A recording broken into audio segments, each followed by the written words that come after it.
Ah, mas meu micro-ondas tá saindo fogo quando bota pra esquentar. Pessoal, isso aqui é a causa, pessoal. Essa ferrugem aqui, ó, faz com que o micro-ondas ele fique centelhando. Isso que dá aqueles raios lá dentro do micro-ondas.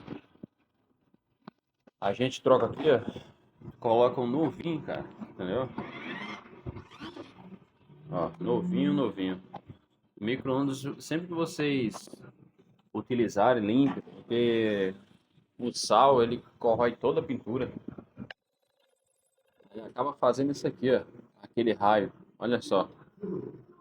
Sabe quanto que vale aqui esse magnetron? R$ 145. Olha só. Botou a perder a peça.